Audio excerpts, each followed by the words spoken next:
flavors and tastes are really one of the most important things.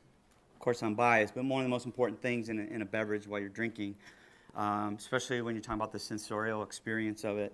And yet there's still so much that's unexplored about the science and the understanding of the perceptions of taste. And even in past seminars at Tales here, there are literally countless hours of debates about is shaken versus stirred better, and that's all about the taste equivalent. Or 100,000 different variants on the same martini, and I mean, how's that possible? There's endless debates on other flavoring agents, whether you're talking about fresh fruit and herbs when you're muddling, or flavors you get from barrel aging and so forth. So maybe there's a little bit of sours and bitters and salts, so there's been a lot of discussions on kind of the basic tastes of that. Today we're going to try to take a little bit beyond all of that and really focus in on more of kind of sensations and perceptions. And it's all about, a lot of it is around perceptions. So before we get into that, let me introduce myself and the panel first. So again, my name is Derek Ellefson. I'm the beverage director for Man Flavors out of North America in Cincinnati. I've been in the flavors industry going on about 14 years now, and really working with a lot of large beverage companies to help them kind of design and develop, co-develop different flavored products for the market. So I've had a different viewpoint and trying to understand what's kind of being launched, why things are going to market, what are some of the successes and some of the reasons as it resonates with consumers. So I had a different vantage point on that. With me on panel is John Hoffman. He is our senior flavor chemist at Man, based out of Cincinnati as well. John's been in the flavor industry for 20 years. He is a member of the Flavor Chemistry Society of Flavor Chemists. He's also, the last 2 years, been head of our flavor creation team at Man. He's got a bachelor's degree in biochemistry from Indiana University and a master's degree from Xavier University. And John's got a passion for creating exciting flavors and exceed consumer expectations, and believes that all senses are involved in the science of taste, which I think is really important to what we're going to be talking today about. And just quickly, I think it's really important to have a bona fide scientist here for this.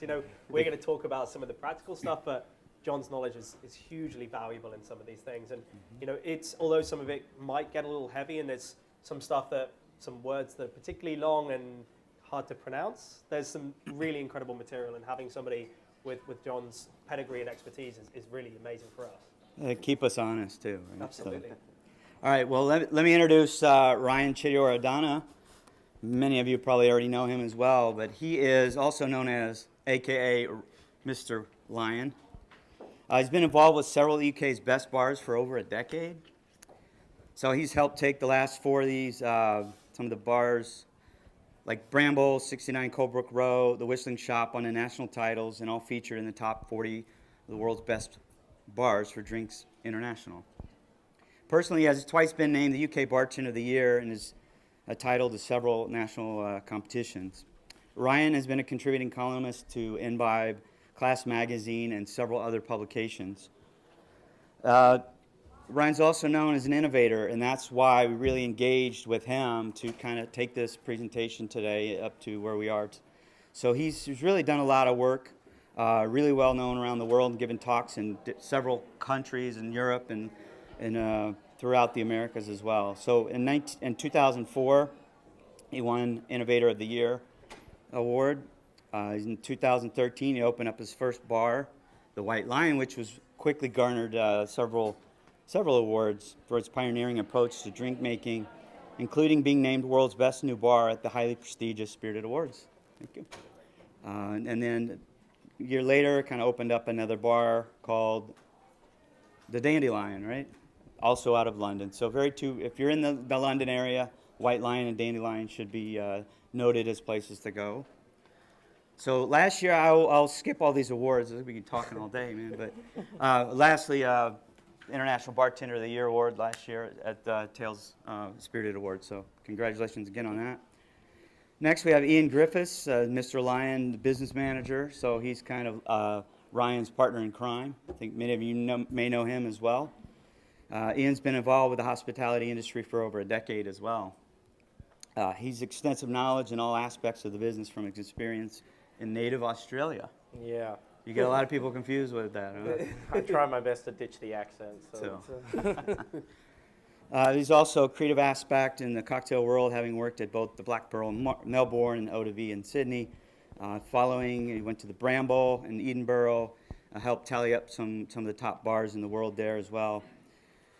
This has won several competitions. I'll skip your awards as well, but I would go down to most recently winning the UK Best Bartender for the Bacardi World Class. That's quite impressive. So with these two minds, all right.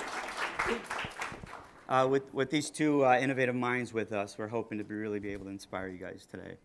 By the way, the Carta switch over, are you going to have that later? No. We're going to keep it pretty simple actually today. One of the real points is we're not going to try and challenge too much in terms of drinks. This is much more focusing on sensations. So we're going to go with a really classic, simple Manhattan and just turn it out different ways along the way. So this is, we want to get pretty nerdy on particular sensations and perceived variants of it. So yeah, we're going to keep that side simple. Okay. So just a word on our sponsor. Our sponsor today is Man Flavors. Man Flavors is a French-based company just outside of Nice, actually. They're actually one of the world's largest flavor and fragrance companies, and they've been around for over 130 years. Actually, fifth generation family-owned company. So it's quite remarkable in these day and age to have a company like that. Their technology has always been focused on natural flavors, natural solutions, and natural fragrances for their customer base, which are large food and beverage companies that then ultimately sell into consumer goods packaged products. This is obviously quite exciting for us. We're not the focus of what Man as a company we're dealing with, but it's a real source of inspiration for us. And some of the technology, the expertise that lies within this company is something that's really been a source of inspiration for us. How can we look at some of those practical applications that we can do on our tiny scale in our bars and our projects? So hopefully there's going to be some takeaways. Although it's Man is not a company that we'll interact with, you can still learn from some of these things. And I also want to quickly add a quick thank you to the Caps who are helping us do this. Oh yeah, for Ubi and those guys.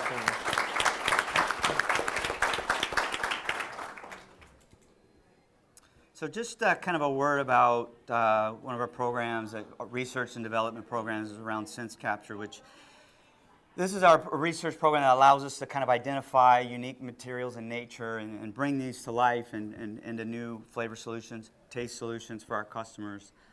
There really also goes beyond more the typical sensory aspect of olfactive stimulation. So a lot of this work, what we're doing today, might end up in products down in the future that will ultimately include some of these sensations at a sub-threshold level to kind of provide a different perception of what you're tasting. So this is kind of all in the background, but some of this research has kind of led us into the materials we're going to be talking about today. So I think, being from a flavor company, I'm obviously biased, but I would say we would all agree that the success to a great cocktail is having great flavor, great taste. But I would also say it also depends on the right balance. When we talk about you guys being bartenders out there, you know that the right balance is very, very important to have the right drink. When you're talking about the spirits, the liqueurs, the bitters, and so forth, all the right ratios of those have to be blended really well. But if we wanted to go beyond that and think about, well, what are flavors and taste just for basics? It's like, well, what is that exactly? We think we've learned a lot about basics, and we're just scratching the surface on really what flavors and tastes and what all that really means to us from a sensory and perception level. So, John, I was wondering if you had any thoughts on kind of definitions of basic flavors and tastes. I don't know if you've got some ideas or thoughts or questions on that. Well, yeah, sure. So I'm going to geek this up a little bit. I'm the science guy they brought along. But one of the first things we want to do is do a little audience participation. So we want to give you a quick quiz. Pop quiz. So it's a little pop quiz. Just a show of hands is fine, and it's really true-false, so you have at least a 50% chance of getting it correct. The first question is, so flavor equals aroma plus taste. Who thinks that's true? Who says that's false? Okay, it's actually false. So flavor is more than just aroma and taste. We feel that there's also sensations. There's lots of different ways to look at flavors, lots of different ways to excite and stimulate the palate. That's the first one. The second one, true or false? We can identify around 100,000 different aromas. Is that true? False. False. It's actually a combination of many, many more things. So there's 100,000 plus. I mean, think about when your grandma or somebody's cooking your Christmas ham, right, in your kitchen. All of a sudden, you have all these different aromas and things stimulating your mouth, your nose. So John, tell me about, from a flavor chemist perspective, how many different flavor materials are you guys trained on and can be able to identify in your day-to-day work? Yeah, so the way to become a flavor chemist is really to train on around 5,000 materials or so. There's obviously many, many more out there from an essential oils perspective, citrus perspective, but really the basic things that we look to train on, both aroma and taste, are around 5,000. That's how we use those materials to create our flavors. True or false? All flavors are aromatic. How many think that's true? False. I'm catching a theme. So, yeah, flavors, there are many flavors that actually deliver absolutely no aroma whatsoever. These are non-volatile materials that we utilize in our creations to deliver kind of unique sensorial experiences to our consumers. There are 5 tastes. Now think about that question carefully. There are 5 tastes. True or false? True.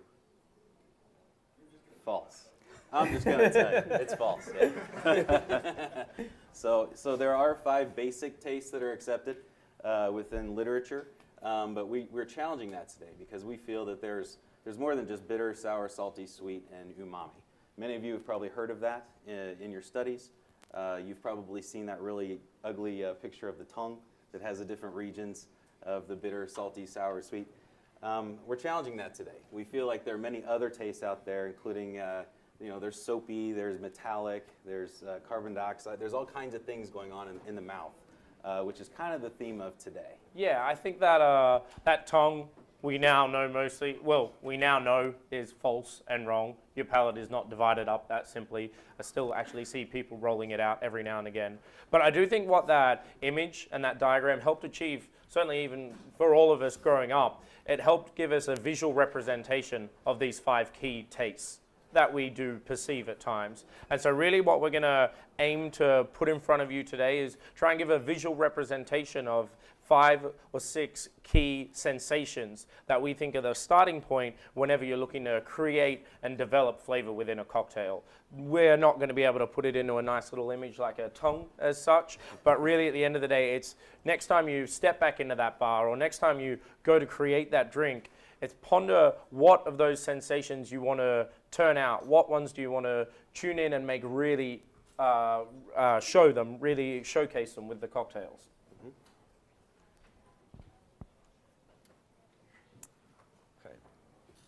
So what's some other factors affecting flavor perception? Mouthfeel, which we'll talk about a little bit. Of course, taste. Trigeminal, which is going to be introduced a little bit later. And then, of course, aroma. Now, there's 4 kind of key things. It's much more than this as well, but if you can't remember anything else, maybe these 4 things would be a good starting point. So aroma, mouthfeel, taste, and trigeminal. Good way to remember that is just rearrange the order and do mouthfeel, aroma, taste, and trigeminal, and say MAT, M-A-T-T, MAT, mouthfeel, aroma, taste, and trigeminal. Kind of easy way. So just really quick, trigeminal is really the sensation a lot of people might be already familiar with, but it kind of triggers the trigeminal nerve, the little stimuli triggers the nerve, sends the impulse to the brain, and you kind of respond. You feel some sensation there. Maybe it's an irritant, like a hot, spicy chili, and you get the sensing of a burn sensation. So that's kind of a basic understanding of it. Is the trigeminal nerve the only one that goes direct to the brain as well? Is that correct? I don't think it's the only one. Right, okay. I don't believe it's the only one. There's several. What taste scientists are understanding more and more all the time that there's more nerves actually. Right. But I think one thing that's quite key about these things, you will have experienced these in your food and your drinks.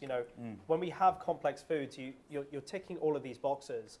And what we want to demonstrate by focusing on some of these, talking about what's at the heart of them, what's causing them, and how they can be manipulated to do interesting stuff. It just allows us to then, when we're looking to new creations, how can we take that as part of the focus? So instead of just going, we're going to look at the aromas and the flavors and that side of the complexity. How can we start to also include all of these things that we know are within our food, within our experiences, to try and create new elevations, new experiences for people to enjoy? Yeah. One comment about, you recognize carbonation. Everybody realizes that carbonation has a tingling effect. A lot of bartenders use that for tingling as a sensation. But the actual sensation, if you were to take a carbonated beverage and swish it around your mouth, yeah, you're getting the bursting of the bubbles and so forth. That's causing some of the tingling. But also, if you ever notice, there's more also like a little burn. Not just tingling, but if you notice there's also a little burn. That's actually caused by some buildup of carbonic acid that's giving you that effect, an enhanced sensation of that tingling or a little burn. So most people think it's just the bubbles, but there's actually a bit more going on than that. So it's kind of a little tidbit here. Okay, some other factors, John, affecting flavors? Sure. So mouthfeel obviously is a big one. Think about milk. Think about skim milk versus whole milk. That provides certainly different aspects when you're drinking anything. Textures and lubricity are also very, very key. Whether it coats the tongue, whether it coats the roof of the mouth, whether it coats the back of the throat, those are all areas and targets as you're creating your drinks. Temperature is also another key thing.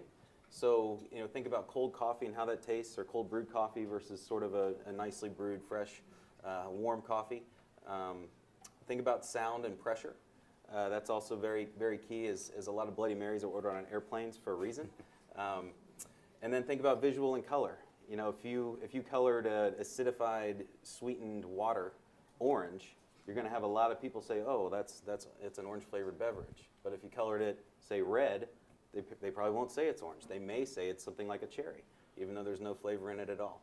Or delicious blue flavor. Or delicious blue bourbon. I think as well, a big thing, I'm not sure who out there has had the chance to come to White Line, but temperature has been a kind of the key underlying factor within that bar at all times. I think what we've learned along the way with temperature has been insane, because by removing ice from all drinks and pre-diluting and pre-chilling, even in the development of our cocktails, we've realized how much that 1 or 2 degrees either direction can completely change a drink from what is something that might be perceived as overly sweet to exactly well balanced, and then 5 minutes later to something that is wildly unbalanced.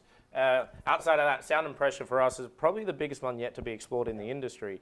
The love of the Bloody Mary is still, well, it's a relative mystery to the point where he doesn't even like them. But why do they apparently taste better on a plane, or is it because you actually can taste sod all when you're on a plane, and there's just enough texture and there's enough sensation going on in there with it? There's a huge amount of factors that even in your own bar, even in this room right now, are going to affect it. So we're going to try and make this as much of a controlled experiment as possible. But the biggest point is that just like taste, there is no right or wrong answer, and everybody is going to perceive all these differently. Some of you out there might be what's known as super tasters and have a palate that's really, really dialed in, which means some of these drinks are really going to fuck with you. Some of you out there it might be a little bit dull. Maybe you're at a bartending conference and you've been boozing really hard for the last couple of days. Your palate might not be quite as dialed in there. What we'd say with each of these is don't really go looking for the sensation. We're going to put it up there as simply as we possibly can. But really consider what that might be adding to the drink in different elements along the ways. It's not just going to be, we're not just going to serve you raw chilies and go, ooh, spice. So, yeah. Okay. All right, just when you thought that was it, we got some others here. Let's see. Kind of the main topic of today's conversation. So what else? What else is in my drink? Just chilies, right? You do the fanciest slideshows. They're so good. Chemocesis. So how many people have heard of this term before? Chemocesis. Actually quite relatively new term for me as well. It actually means literally chemical touch. So it's kind of a little bit beyond trigeminal in a way. So it has to do with all the chemical touch, or everything that is happening on the tongue and with the different nerves that we experiencing the different perceptions. This can be from mechanical, it can be from liquid manipulations or whatever in the mouth. So let me give you a quick example of something mechanical. If you all want to touch the side of your eyeball here, do you see a white photon, a little white light on the other eye? Notice that? There's no actual physical light there, but you're triggering a mechanical response. to say, hey, there's a photon there. You're actually seeing this optical nerve illusion. You all seeing that? You touching your eyeball? Don't poke your actual eyeball. The eyelid here on The the first side, time you Derek see the did light. this with me, I was like, oh yeah, okay, sure. Like, so I'm poking my eyeball. He's like, no, dude, that's not what you're Just touch the outside of your eye. That's all. Thank you. So basically, similar things are happening on the tongue. When you introduce these irritants or something spicy, you're actually triggering a mechanical response in your taste receptors. They don't know what quite's going on. They don't know what's happening. They don't know how to interpret that. So it is sending a signal to the brain, and it's saying, well, it's this, because it's not quite sure what's going on. So that's about perception. And that's what you can mechanically, or in this case, kind of manipulate with using some of these ingredients, kind of manipulate some different sensations. And that's what we're going to be focusing on. It was quite fun when we first started talking about this talk, and it was last year at Tails that we were discussing it. And I'm a complete spice wuss. I don't eat chili at all. So we were discussing this. So we're like, right, we'll explore different chilies. And still, it was something that was quite fascinating to me, even though it's something I don't consume. This idea of, again, all of this kind of sensory congruence, all of these different things that we can start to interplay, and also these different ways of affecting an experience. How can we build in these other elements into our drinks that can trigger different stuff? And this idea of something quite kind of something innate to us, this idea of having something that links into our physicality rather than something that's a nostalgia or association flavor was something really fun to explore. And despite the fact that I don't eat chilies, I still find them quite fascinating ingredients. And so as we've talked through this and we've learned from John some of the mechanisms that's going on, hopefully we can be able to display some of that to you. So even if it's not something that you are attracted to, it's something you can look to explore.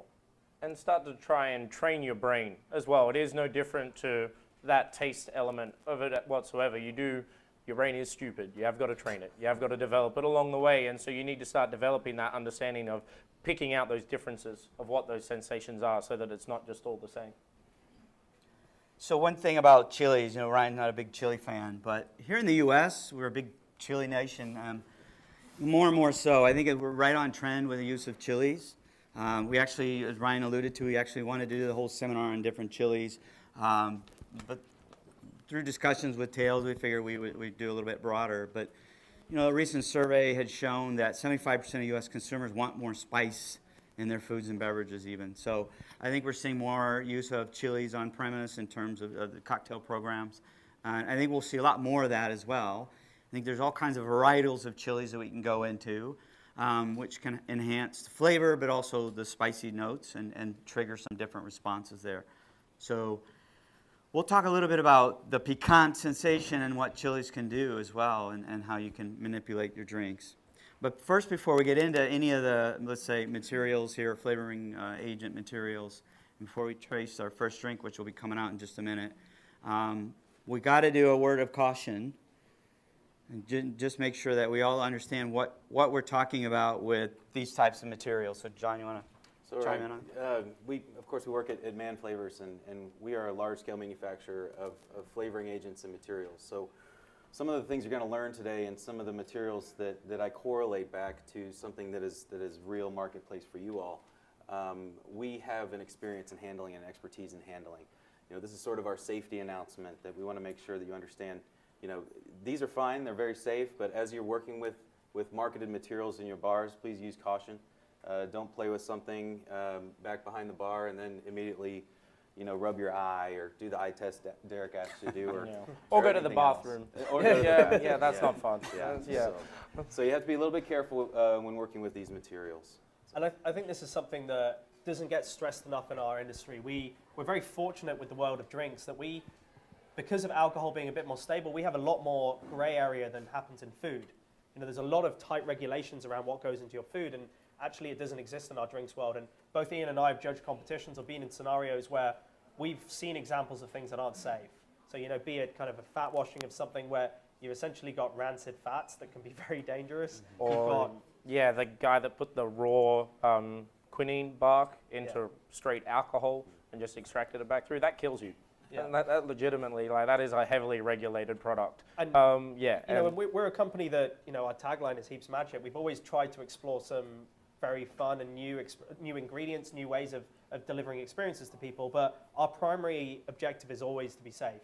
So we check that first, and we look into what the parameters of the ingredients are. We seek experts. We talk to them about it. And from that point on, as long as we know we're in those parameters, then we can play around with the flavor and get the trial and error of making it work. Yeah, I think the age-old rule is if it's never been done before, just check it's not that because it's deadly. Yeah, you know, really aiming for that. But a lot of what we're kind of up here to do is hopefully this is not a don't try this at home. Excuse me. This is not a don't try this at home, but rather this is how you can take what these gentlemen do at a fantastically complex level and bring it back into that bar environment with it all. Oh, and first one coming. Okay, so on your placemat, thank you. You're going to see the first drink there says control. A small miscommunication and a slight lack of bourbon means you're not getting a control. So I'd like everybody in the room right now that's never had a Manhattan before in their life to put their hand up.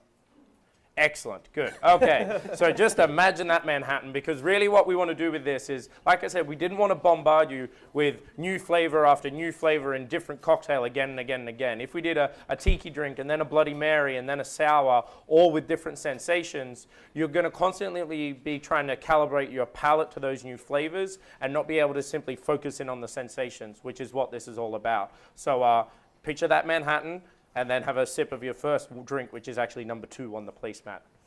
It's tails. Nothing ever goes to plan. So the other thing I wanted to mention about the what's in front of you is you have oyster crackers there, and that's sort of like a palate cleanser. So once we get through the first drink, be certain to take a couple of crackers, a swish of water, make sure that you try to get your palate as clean as possible, because these will play off of each other. They have a synergistic effect, so that the heat will play with the cool, will play with the tingle, etc. So. Yeah, we're going to build on your palate as you go as well. So if you have a sip of that first one, you go, you're going to see that essentially what we're trying to avoid is palate fatigue.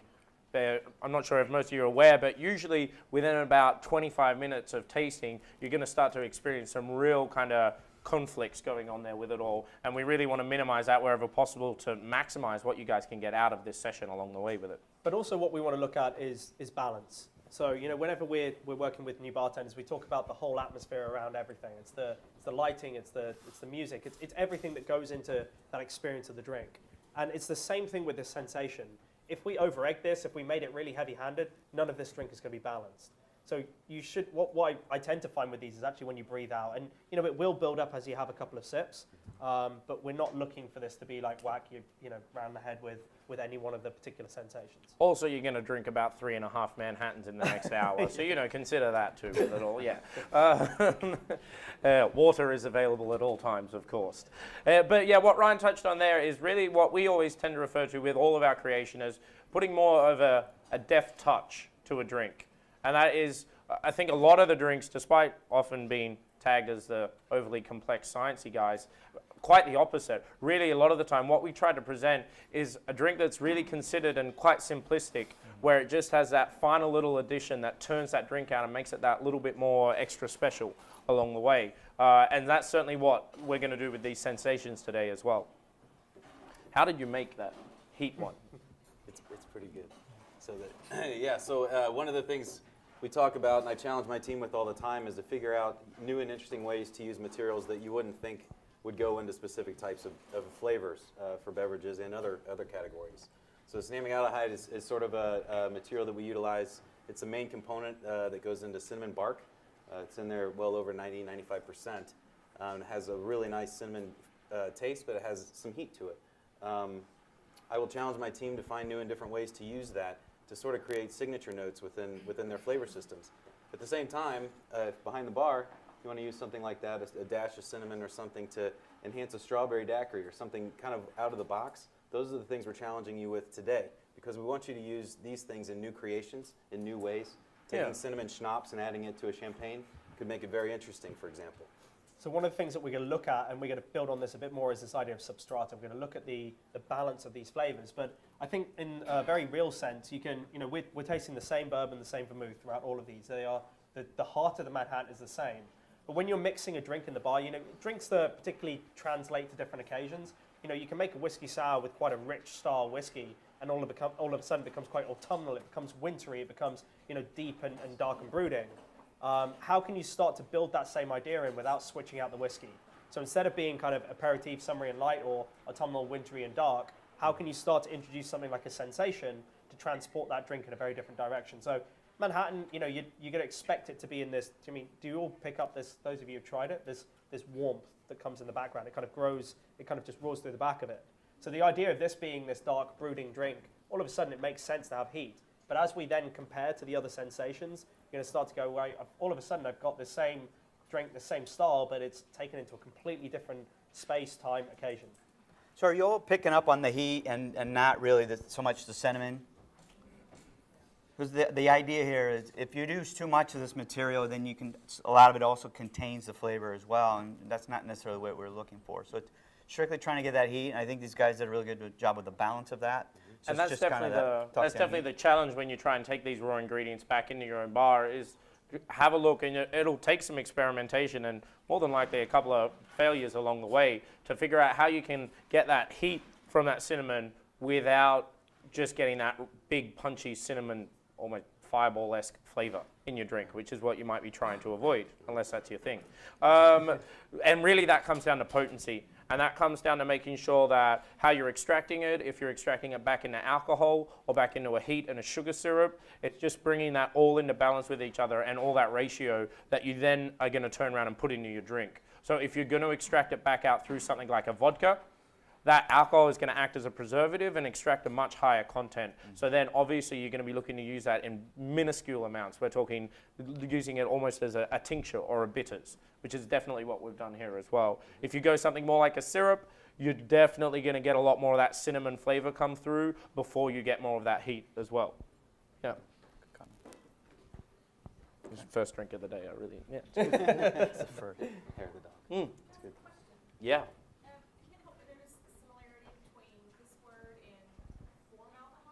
Uh-huh.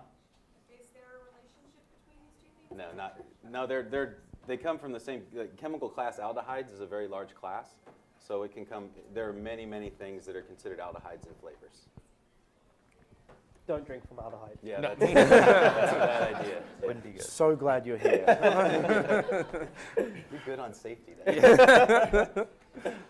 So what we're essentially talking about is chemical touch here. So define by, it's sensates a little further than just the trigeminal effect as we had talked about. That are more understanding around the taste receptors and how those respond with the brain versus just the trigeminal nerve. But so we're beginning to understand better all the time a lot of these different chemical reactions, and I think there's over a dozen different nerves actually that we don't really understand yet.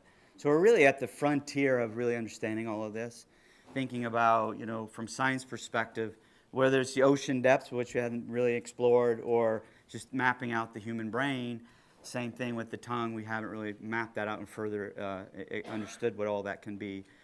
And we're not going to get into taste receptors today because that's way over my head. But knowing that, there's different things going on with taste receptors, the sodium ion channels and all of that, and polarity and et cetera, that would probably put me to sleep even. But what my point is, there's so much that we have yet to learn. And I think as we progress over the next few years, we'll see more and more of these things. We'll be able to understand more of these different things that are in our drinks as well, beyond just the flavors and the taste. So a lot of these we're using what we're trying to do with the balance at that sub-threshold as I experienced, or we mentioned earlier. But something about chemesthesis. Now, this isn't anything new. I just said, had you heard of it before, and almost maybe one person had heard of it. But in reality, it's been with us ever since the beginning of mankind, for the most part. There's evidence for archaeological digs that would suggest that the chilies were part of the human diet as far back as 7,500 BC. We've known that they're actually been cultivated by the Americans, Native Americans, as far back as 5,000 BC. So it has been this cultural development, and we've been using it in different ways, and obviously probably didn't even realize it, but there's different debates on why we're using it, whether it was for preservatives or for spoilage and whatnot. But at the end of the day, this has evolved into also the liking of the sensations as well. So where we are today is much more broader understanding of chilies, but beyond these other ingredients that we're going to be looking at. I think it's quite fascinating with this, although I'm probably the minority in having an aversion to it. It just goes to show, as Derek was talking about there's still a lot not understood about this. It's either from an anthropological point of view, why have different societies used it, as he alluded to, the different talks on whether it was about preservation, but we're starting to understand that throughout history, people were using food for enjoyment. It wasn't simply the fact that it's purely nourishment. For a long time going back, we sought certain flavors, and yes, that's linked to our liking of them is linked to our nutrition as well. But the evolutionary scientist still doesn't have answers to why we are attracted to this. And throughout history, throughout lots of different cultures, it's cropped up quite a bit. So it's looking to explore things like chilies and sensations. And again, it's still something that we're trying to understand. Thank you.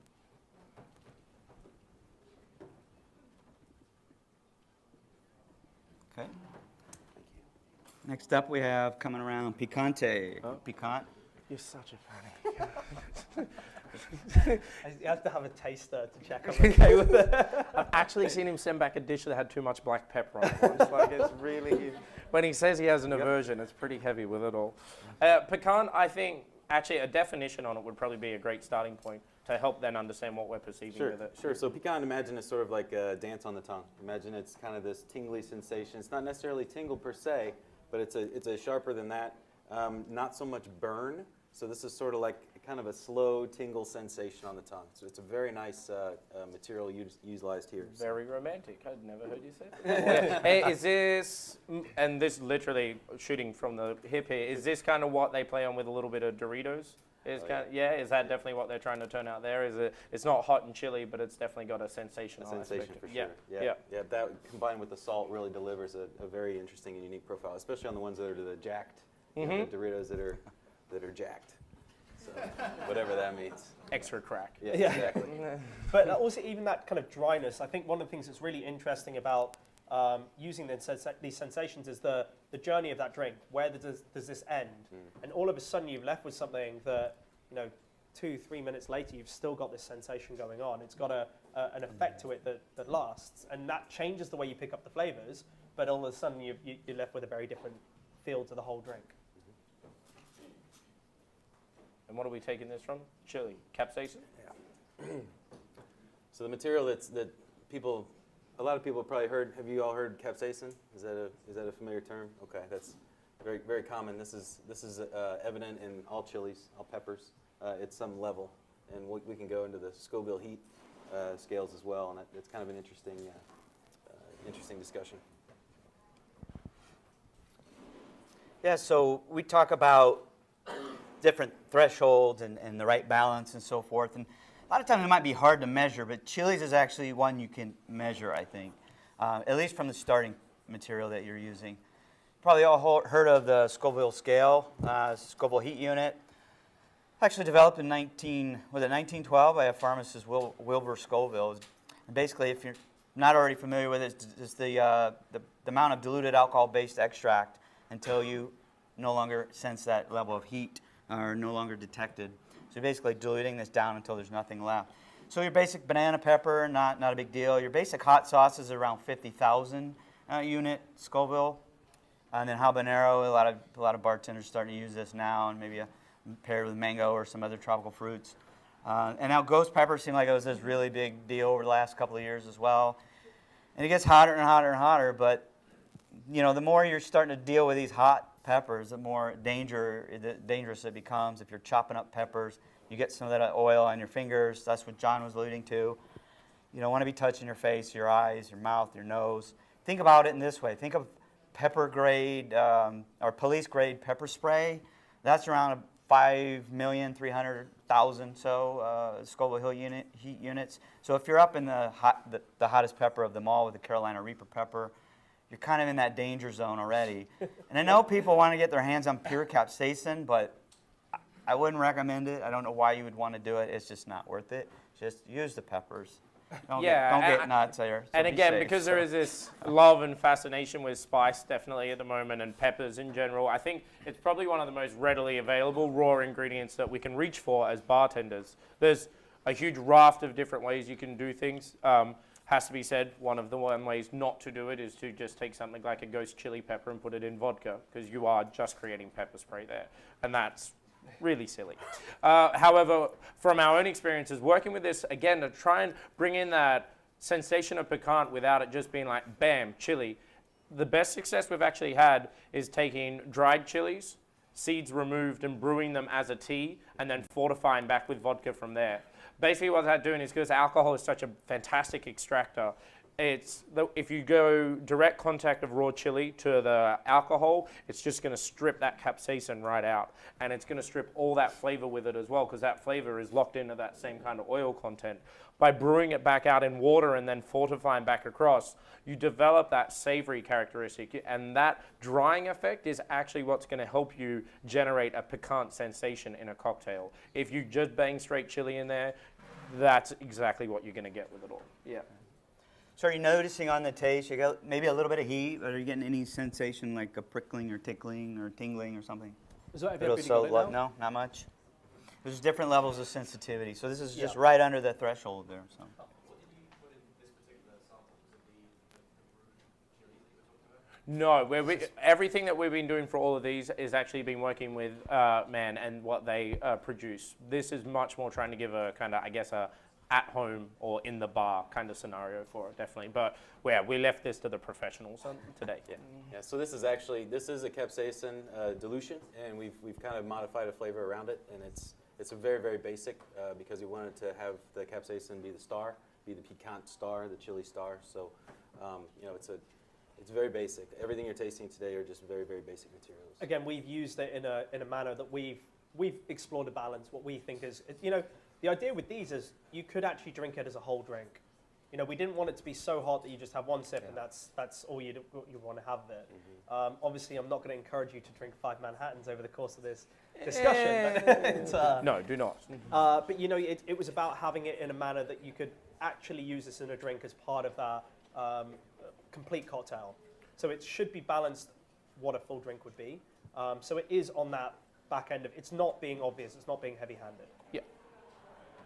Yep.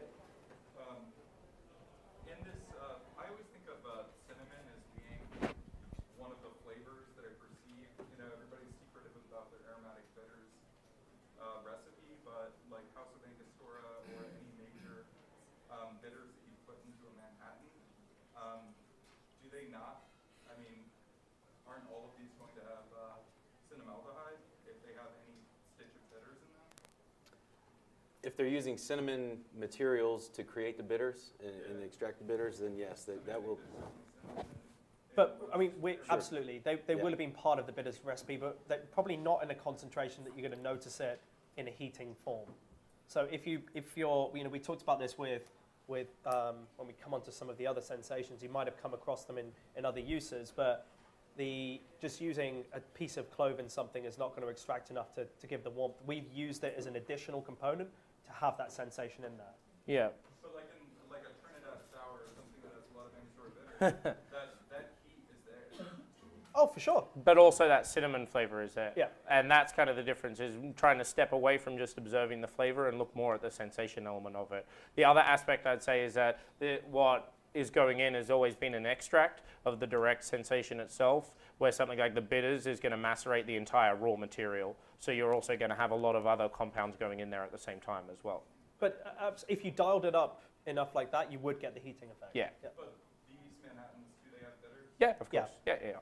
But I don't think there's, we've directed more of the sensations that any of the heating component is going to be overpowered by the other, the sensates that we've added.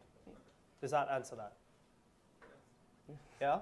Are you worried that the bitters are going to play with the other sensations? Is that? We didn't get the control, and so I'm kind of Okay, gotcha. curious as to, I mean, I wouldn't. on the first one that did have cinnamaldehyde Yeah. in it, I don't know how it differs from what I would have tasted from just having Sure.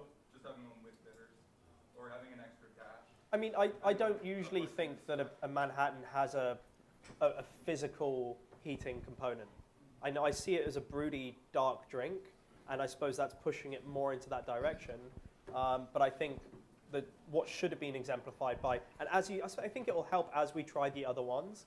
You'll notice more of the actual physical changes between each of them to be able to go back to the first one and see that heat coming through.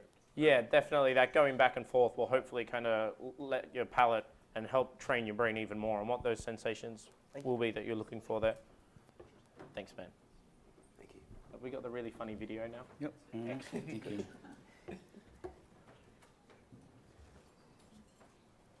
I'm really glad we put this in there. Of all the dumbass advents of modern culture, eating high volumes of any single one raw product has to be one of the stupidest.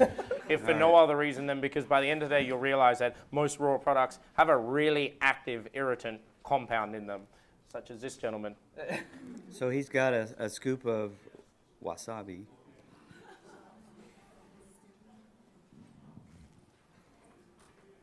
There's the pain. So that is the exact opposite of what we wanted to do and what you as bartenders should hopefully ever want to do with a customer.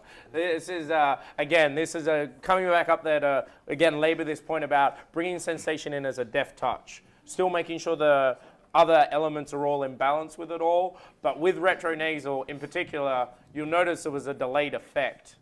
And that was for really one simple reason, that main impact isn't even going to hit you until you breathe back out again. Oh, you're all looking forward to the next one. Yeah. Again, these are a little lower.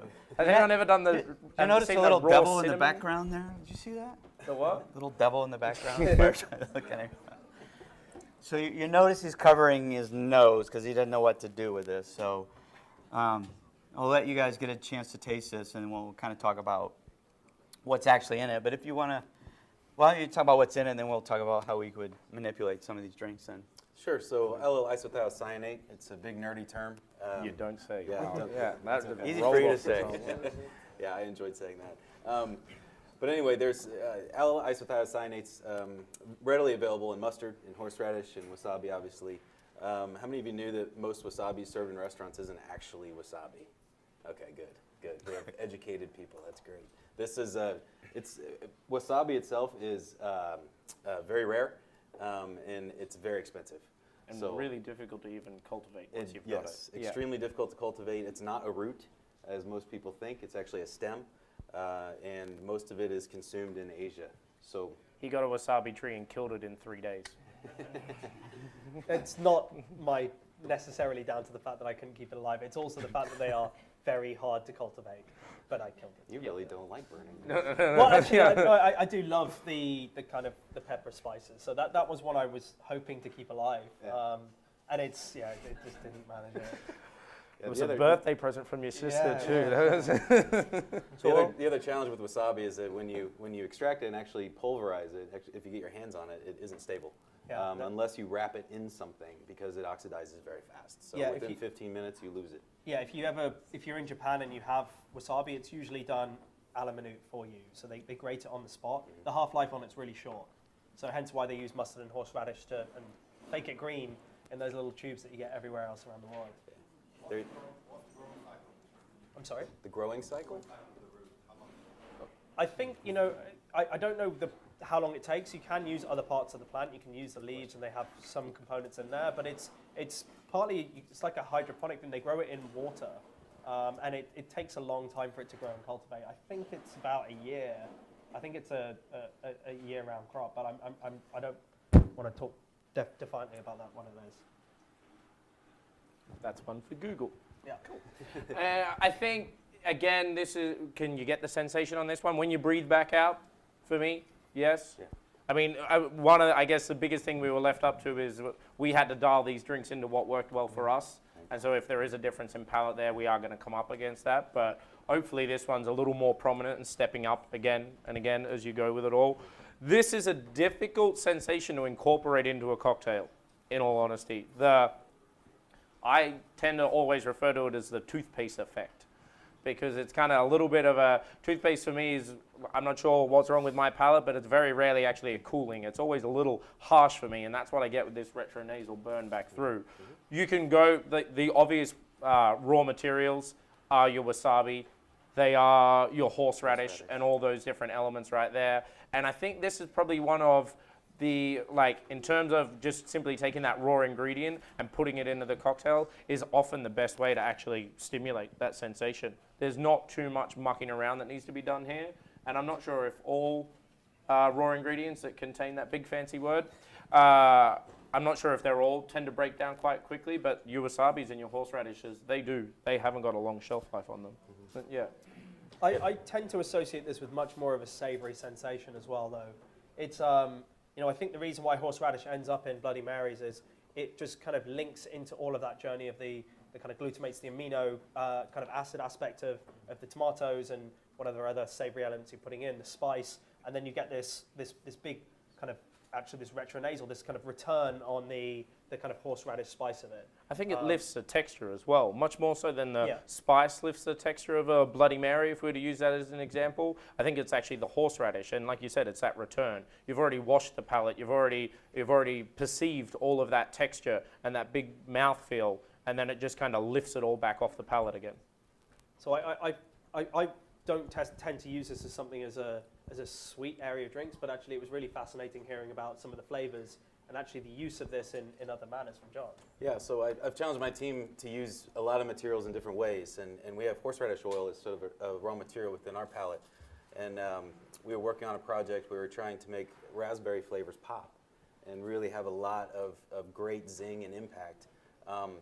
So I started looking at other things like horseradish oil and mustard oils and things, and we found the horseradish oil actually worked very well in a raspberry to really brighten and make that raspberry flavor pop. So next time you're working on creating the next raspberry drinks for your bars, it may not be a bad idea to at least invest in a little bit of horseradish within that drink. You have to use a very deft hand because you do not want to actually taste the horseradish, but you want to be able to feel the effect. So sort of sub-threshold experimentations are required. So your first couple, as Ian said earlier, you're going to mess up. I mean, we probably tasted through 50 raspberries before we got to a level that we liked, but that certainly is a fun one to play with.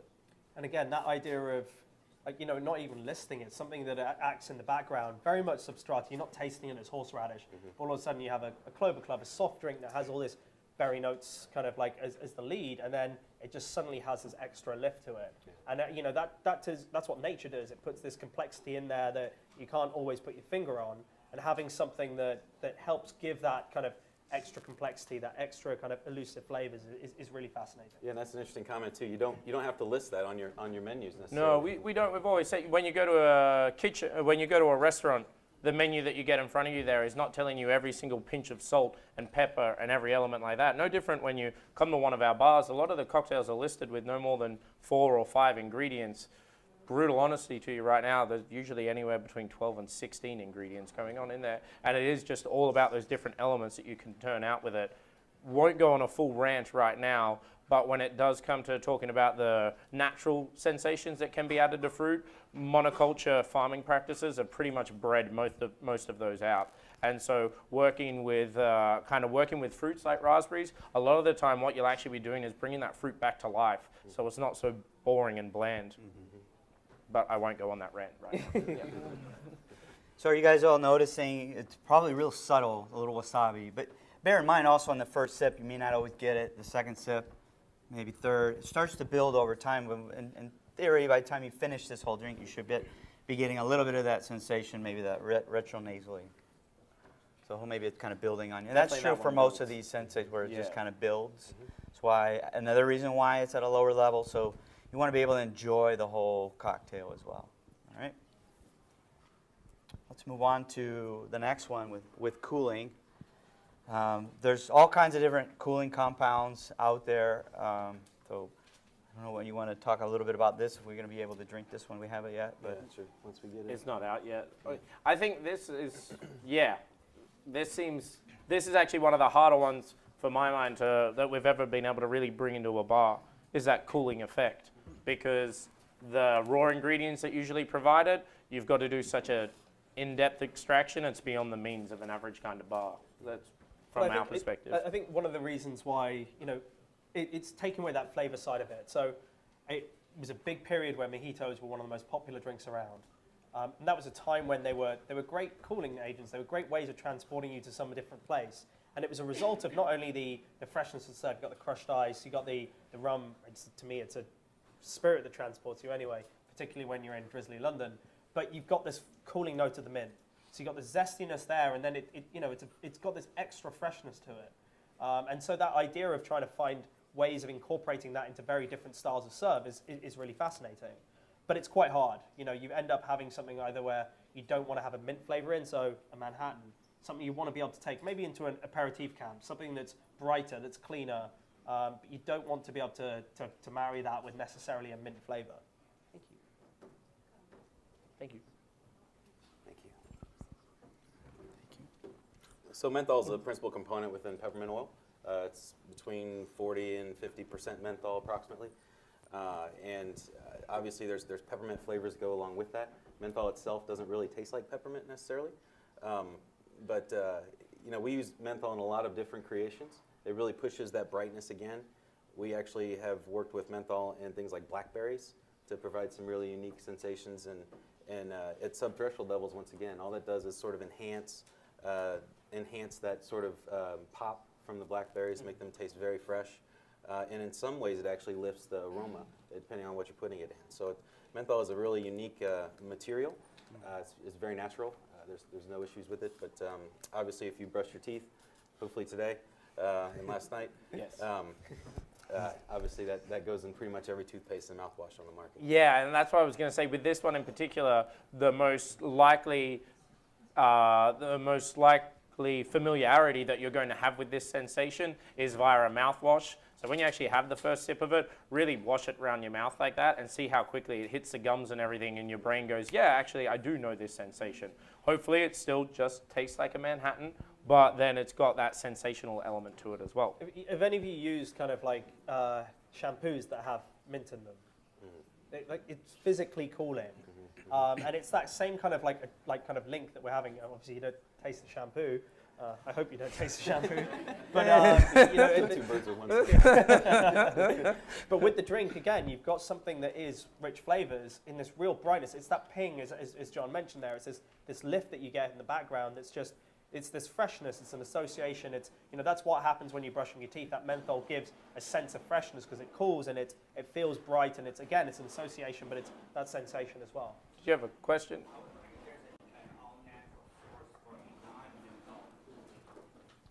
All naturals. Ooh. Can you repeat the question? Yeah, sorry for the sake of the footage. So what was it? There's we got a microphone. Let's do it. I was wondering if there was a source for a non-menthol, all-natural cooling. We actually manufacture one at our company. There's really only one that's natural cooling that doesn't provide menthol. It's more of a back of the throat kind of cooling sensation, and it's very latent, which means it's kind of post-drinking. But that's more of a manufactured material that would probably be harder for bartenders and others to get their hands on. What is it, Bert? I'm curious. It's called FizzCool. FizzCool? Yeah, well, that's the trade name. Okay, Yeah. right, fair enough. Monomethyl succinate, if you would. That one.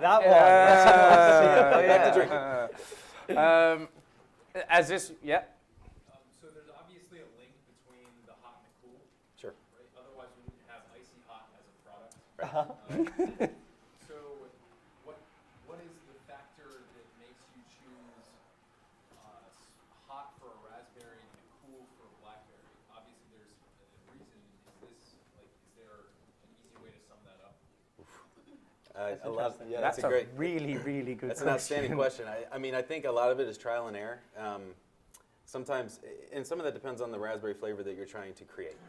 If you're looking for a more adult raspberry, you're looking for something that has more of that kind of cornback note, like a very, very strong raspberry characteristic. If you're looking for a child's raspberry, you're looking for more of that sweet, candy-like, kind of almost vanilla in characteristic. So you're going to play with some of the softer sensations for a children's one. Whereas with a raspberry for an adult, you're going to kind of push the envelope a little bit, just because adults really don't taste as well as children do. They're a little less sensitive than a children's palate. So you really have to know your audience and what you're playing with. Now, as bartenders, you're not serving children, obviously, but we want to make sure that you're creating for the type of drink that you're going for. So if you're looking for some young adult female, 21 to 30 years old, you may play a beverage differently than when you're looking for something more male focused and older. Does that make sense? Yeah, I think that intuition is something that we naturally explore anyway. So you know that certain ingredients can go in different directions, and depending on what you want to display and the facet of it you want to display, or the kind of experience you get on the receiving side of it, you want to be able to direct it in different ways. And it comes down to all of those factors around us. And I think association is a hard one to separate. And going back to that chilies thing with the US, it's more prevalent here. It's a cultural thing. It's what's kind of grown around. It's very different. It's not a big thing in the UK. but still having something that feels rich and warming is something you'll associate with either certain ingredients or the certain profile of that drink you're trying to create. Why menthol instead of carbone like peppermint or spearmint? Sure. So carbone's an interesting material. It doesn't necessarily have a lot of cooling elements associated with it. Carbone it's interesting because it's an isomer, which means you can have a D-carbone and an L-carbone. So the L-carbone is going to give you that spearmint characteristic, whereas a D-carbone is going to give you more like rye bread. So there's certainly elements that you have to play with than the spearmint. It just doesn't have the, man, I'm nerding up. It doesn't have No, go for it. Sorry. Yeah, that's good. So, in the flavor world, we really like the peppermint and the things extracted from there for the cooling side, just because it's more prevalent. Now, your brain, as a consumer, if you're tasting spearmint and there's absence of menthol, it's going to say that it's kind of cooling because there's mint there, but it's not going to have the same impact as a peppermint would. Yeah. Cool. Second time. Everybody good? Yeah. Everybody got to try that one? So after you're sipping a few times, if you exhale, Make sure you drink or get taking some of that crackers. cooling. Yeah. Really low level? Okay. And yeah, take your crackers, but also go back to the other ones. I think it's more obvious when you compare. Yeah. So tasting it in isolation, and also again having a sip rather than having a full drink. So forcing it out through the retronasal is a good way of exploring it. But then when you contrast the cooling versus heating, you start to really notice a big difference. Yep. Why don't we take a little bit of a tasting break? Well, you guys can kind of neutralize your palates here. So when would you use kinestheses? We were talking about, well, how do you do these in different thresholds and so forth. Well, I think, first of all, Ryan, forgive me, but I'm going to plug your book here. So Available our on dear Amazon, friend, all around the world. Good Things to Drink by Mr. Ryan and Friends, and your friend, I think, right? Yeah. Okay. We like each So, other. in Ryan's book, he does an introduction here, which I think is quite interesting, kind of about really around the occasions of drinking and the fond memories of it all and so forth. So indulge me just for a moment. I just want to read it because I think it's interesting here. We all know a meal made with love can bring people together. Aw. Well, for me, there's no better route to fun times with friends than serving up good things to drink. This might be down to my own nostalgia. I have great memories attached to enjoying or making certain drinks at a specific place or get together. But when you notice how a well-made cocktail can complement and enhance a social occasion just as much as food, it's a huge joy. So I really thought that I took that to heart when we were talking about this subject in terms of the occasions. Thank you. And it's really understanding when's a good time to serve these. So for us at Man, we're trying to understand from the consumer perspective about different flavors, different tastes, and so forth. When would you serve these types of products? And it really depends. So if you were to ask me, when would you serve this particular cocktail? And I would say, it depends. Great answer, but not really helpful. So we look at the occasion. See, really the occasion is really what drives or kind of compels or pushes forward what the experience is all going to be about. So if you think about what is the occasion, you're going to think about how am I going to dress, who's all going to be there, what do you think we're going to be eating maybe, or what's the topic of conversation. So you're going through all these like different things in your mind and how you're going to prep for that. So you're building this anticipation of a certain experience. And then we would say that experience is really what's going to influence the behavior at the bar or the location or you're with your friends. So that behavior is really going to influence what you want to kind of serve to your guests or to your bartender or your patrons and so forth. So we've done a lot of different studies on this from our perspective in terms of different occasions, drinking occasions, and trying to understand what those are, what consumers tell us, and so forth. So obviously you want to serve drinks that will be liked, but see when adding different ingredients, you think about the occasion, but also what your guests' expectations are as well. And I think in this case, if you wanted to add a little bit of zing, a little bit of excitement, we know that chilies and heat and so forth can elevate psychologically and get people excited and without adding energy ingredients or Red Bull or whatnot. But you can really excite people just based on these different sensations, whether it's calming or uplifting. There's different bars that have whole themes on this where you order the drink by how you want to feel. There's aphrodisiacs to beauty to restful, hyped up and all of this. So I think it goes a long way in thinking about who your guests are and kind of what that occasion's all about. I think we intuitively do this when you're in your home setting. It's the most natural time to do this. But in a professional sense, it's just that ability to focus on that idea. And you have it with certain types of music. So your favorite piece is something you listen to get you trumped up and ready to go out for something, or something that is relaxing, it's a sedative, and all that side. So being able to look at these sensations, again, it's very hard to separate from the association and the nostalgia, but that's, again, is something powerful to play on. So you can explore this, you can focus it, and use it as an extra tool to be able to shape that product to fit that scenario and occasion. I think we have time, time for one drink. Is that just coming on now? That's what's Okay. going on now. So I guess this is stepping as far out as we kind of can in terms of messing with your palate a little bit. Again, still not wanting to flavor bomb and just kind of ruin it all. But tingling, as I'm sure we're about to hear, is something that there's a lot going on in there, as even it would suggest with it all. So it's definitely one of the ones that I think we need probably the best explanation of, to then consider how we can work on this in a bar. Because if anyone's ever tried to capture, take just Szechuan pepper and then turn around and capture it in alcohol, you know that it very rarely, if ever, do you capture the sensation. And usually what you just get left with is a really dry, weird, funky vodka. Yeah. So the fifth one going around is something I like to compare kind of to putting a 9-volt battery on your tongue. Kind of gives that same weird sensation. Everybody's done it. But it has that nice tingle to it, and it kind of is electric. And the challenge with this type of material is that everybody's taste thresholds are very different with this. So some of you may not get this at all. Some of you may be like, whoa, this is way too much. So we do our best and strive to make the best balance possible, because this one was a challenge just to dial in the level exactly correctly. And if you don't get it, hopefully you still at least get a tasty Manhattan. Right, exactly. Which again comes back to the whole point of creating a drink that actually has that balance in there, because it is about being able to perceive what your guest might actually want to have in their drink. If you don't get it on the first one, please do it a second time. It's like tasting wine. You don't really get the best taste until you actually have the second sip. Because this is a building one as well. So the first one, the tongue may not be ready for it. The second one, it may be a little bit more ready. And then after you swallow, kind of breathe in the air a little bit and see if your tongue dances. It's very interesting. I find this one particularly mad.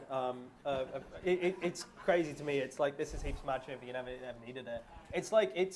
I remember being, a friend of ours uses the rub from Danny Bowen's place, Mission Chinese, and it uses a lot of Szechuan in it.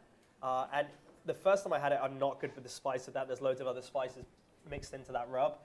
But my body could not compute what was going on. It's like you're high. It's like it's hitting every part of the mouth, and everything is tingling, and it's a sensory overload. And I find this really fascinating as a compound, as an ingredient to use, as a sensation to explore. I think this is amazing. But to me, it's almost a little too much. I find this a bit a fascinating but weird thing to explore, and not quite sure how to explore it in the right way yet.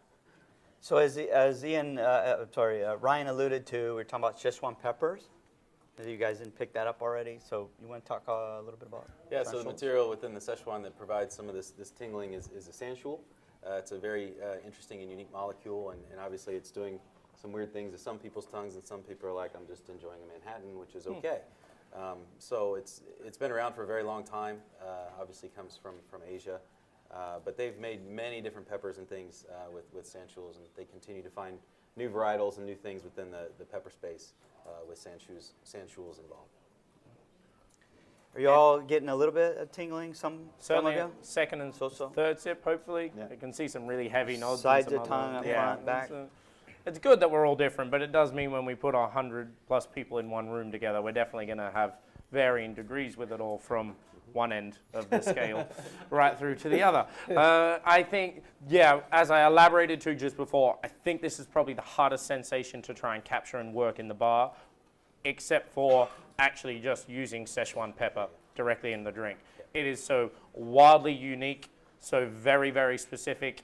I've tried 1,000,001 different ways and failed at 1,000,000 of them. and that one was just putting it in there. There are 2 questions. Have we got microphone ready? Just we want to make sure this content's recorded as best possible for everyone. We'll go up the back nearest to you first. That's Hannah, please. Thank you. Pretty loud. Is this so? I've dealt a lot with huajiao or Szechuan peppercorn in the past, and I never have a problem getting the tingling sensation when Captured with in alcohol. infusions. Oh, really? But I have a lot of, but it carries a strong flavor, a strong floral flavor especially. So so do you sell retail? Like, is this something that I can start messing with just the pure compounds? Because I mean, I love my huajiao infused liquors, and I've been able to have some success with making really complex flavors with them. But at the end of the day, they also carry a huge amount of floral and different flavors that, I mean, are not bad, but I have to work around. When I really want the tingling, I don't want the excess. As we kind of alluded to at the beginning, we're the end user of man if they're at the very beginning point. So we're trying to provide a conduit by how you can do this in your bar, but this is that one to step outside the realm with. What you did touch on there about that I think quite interesting is your success in capturing that sensation. Have you always involved sugar as part of your infusion? No, not usually. No? Oh, wow, that's really cool. I've failed miserably. I need to talk to you after. Oh, okay. Yeah. We had another question down the front here. Well, let me just comment real quick. Yeah. So I equate, that's a good question. Unfortunately, we don't sell direct, but think about it. If you go to a grocery store and you see a product on the shelf, you don't see it, you ask the store manager, hey, I want this product. Hey, well, I don't know where to get it. I'm going to ask my distributor. I don't know where to get it. I'm going to ask my manufacturers. So it kind of works that way. Unfortunately, it's nothing that we would go directly to. But if there's enough big spirit companies out there or bitters companies out there that are interested, then we can have the conversation with them to offer up the commercial side of those products. So I'm not saying it's impossible, but at this point, it's just not a direct sale, if that makes sense. Yeah. But great question. Thank you. Yeah, I was just going to ask, you've been talking a lot about Szechuan peppers, but what other things can you, or where can you get more sanshuls?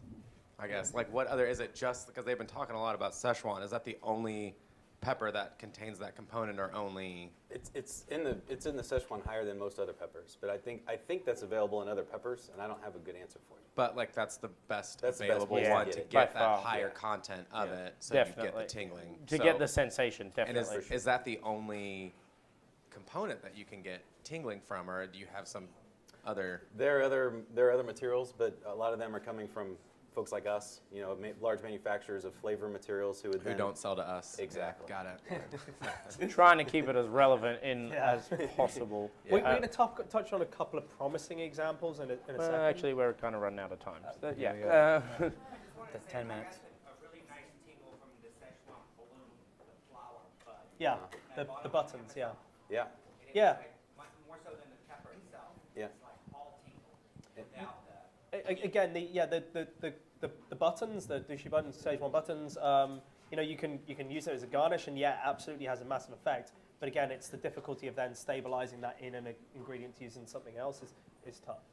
Let's talk real quick just about a couple other compounds that might be of interest for you guys. So in the creation of this presentation, we went through and screened many different ideas, and what we wanted to do was select things that we felt were relevant to you all as you create, behind the bar. We want to make sure these things are accessible to you and familiar, because we don't want things too out of the box.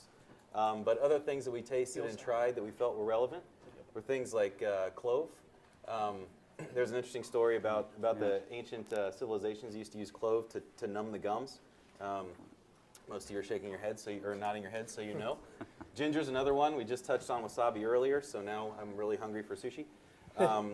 But that contains ginger all. It's kind of pungent and warming, very nice. It's very citrusy. Really difficult to separate the sensation from the flavor with that one. That's the struggle. Yeah, that's the real. That's the struggle. But we are using ginger in things like peaches and in citrus for sure. Yeah. There's black and white peppercorn we looked at that had some pungency to it. We actually had a cocktail last night that had black peppercorn in it. It's kind of interesting. Wintergreen's an interesting one. It's a leaf. If you've ever had Pepto-Bismol or drank root beer, methyl salicylate is sort of the main component found within the wintergreen. It's an analgesic. It's kind of got this weird effect in your mouth. And then eucalyptus or eucalyptol is the main component there, and that's kind of like the vapor rub you would put on your chest when you're sick. Those are other things that we explored. In your little booklet, you've got a little list of some of those stuff as well.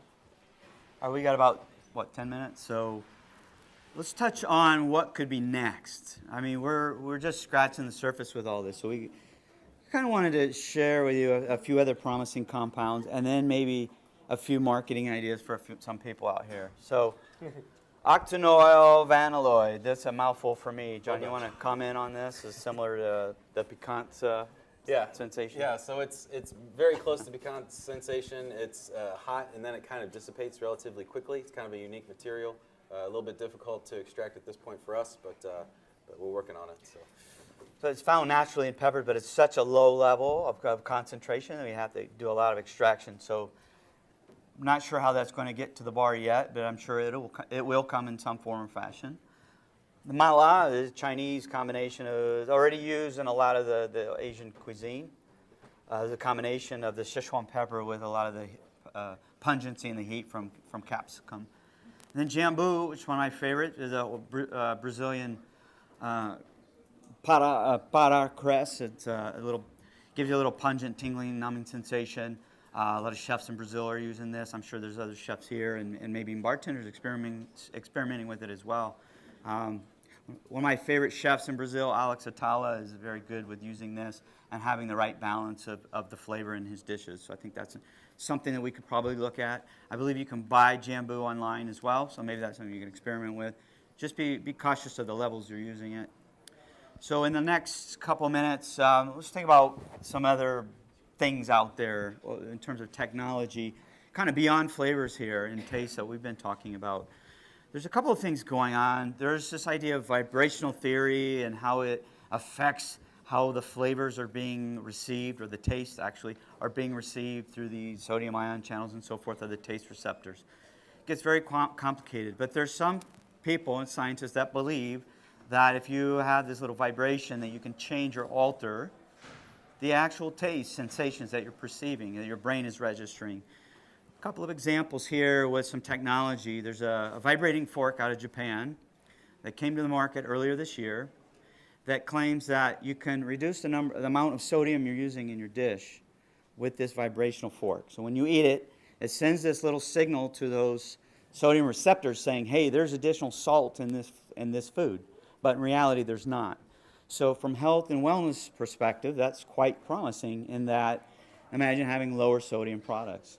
Take that to a different level within the beverages. This other company, Global Ionics, they're known for their toothbrushes, the little vibrating toothbrushes. They're developing, or they have developed, this little band, this metallic band, that actually introduces a little small electric current into the liquid, into your drinking vessel. And what they claim is from that right vibrational kind of electric current that's flowing, that they can increase fizziness, saltiness, even sweetness, and oh, by the way, it keeps your drink colder. Now, I'm trying to get a prototype of this. I've been in contact with the company already, and I think this is very, very, very promising. They just won a technology award a couple of weeks ago back in the technology show in New York City at the end of June, so that's kind of interesting. So maybe kind of taking that to the bar level, like, well, maybe these special serving vessels, or maybe you have a cocktail shaker with a little vibrating, cap as you're serving it. Or I think, Ian, you were talking about maybe like the mint julep straw, that metallic straw. What if you had that at 50 hertz, kind of vibrating to see if you've got some alterations of taste going on? There's no question it's going to change taste. It's that's amazing. it. My big one that I am skeptical of is the notion of colder. Again, having That's what they claim. Yeah, again, having kind of like have a bar that is pretty much a working experiment with temperature at all points in time. I'd be curious to see, considering vibration often generates some form of thermal energy, how that in turn then actually keeps a drink colder as opposed to warming it at a faster rate. But I challenge all you guys to kind of experiment with that. I mean, let's think take this that's to the next level and that see might where be we go with this. that might be a lovely little marketing department add-on that somebody's put in there just to see how it goes. All right, so let's wrap this up. So just keep in mind, as you're designing your cocktails, just keep all the senses kind of engaged, whether it's the visual, the hearing, obviously the taste and smell. And then it kind of goes even further as well with with kind of all these other chemical touch, temperature, mouthfeel, lubricity, texture. So trying to engage all the senses, capture all the senses in your drink making. Hopefully you have that differentiating aspects of your cocktail development. And then I think we'll kind of wrap it up. We got about 5 minutes for questions, and I think we'll be good. All right? Yeah. Has anyone got any questions at all? I know we've been asking. I was going to say we did it as we went along, so that usually tends to wrap it all up. If not, then I got to. Oh, yes. Excellent. Out of curiosity, how do you guys account for the differences in people's palates when you're doing cocktail creation? Is there like some sort of baseline that you go for? Because obviously, if you don't like hot cocktails, then Yeah, I mean, to me, it is about a balance, and we obviously work off our collective palate to a certain degree, but it's always trying to employ that in a way that we think falls as part of the balance. To me, if I'll judge cocktail competitions and I'll taste drinks with chili in. If I can't taste it, to me that's unbalanced. So I'll be able to kind of objectify my palate enough to say whether it's used well in a drink, and the same thing that I'll do in things I don't like, be it chili or be it a certain flavor I don't like. And so we always try and use any of these sensations, any of these effects, in a manner that it forms part of the complete whole. And so if we're using something that has this real physical reaction to something, we'll make sure that it fits in amongst the other flavors as part of it. For John and Gary, I know you probably deal with flavors and man all the time, and food services and bar service. Any other industries that are like, that would astound us, that have approached y'all, that want flavor technology for something that we wouldn't think been approached for? It's always just food and beverage. You want that one? Smells, you know, like I mean, we deal the pharmaceutical. There's tobacco. There's mouth care. Obviously, we do a lot of fragrance, anything with the smell in your home or fine fragrance, etc. So, and a lot of the same materials are used for flavors and fragrances. Obviously, with the flavor side, it's all food grade, but a lot of the same aromatics are used. And just to add to that, we look at the fragrance trends all the time, so our departments are very well linked because they're always sort of very front end with their creations and things. So we want to make sure that we're staying on trend. So across the world, really, we have people looking at trends and market trends and everything else. Fantastic. Okay. Yeah, excellent, guys. Thank you so much.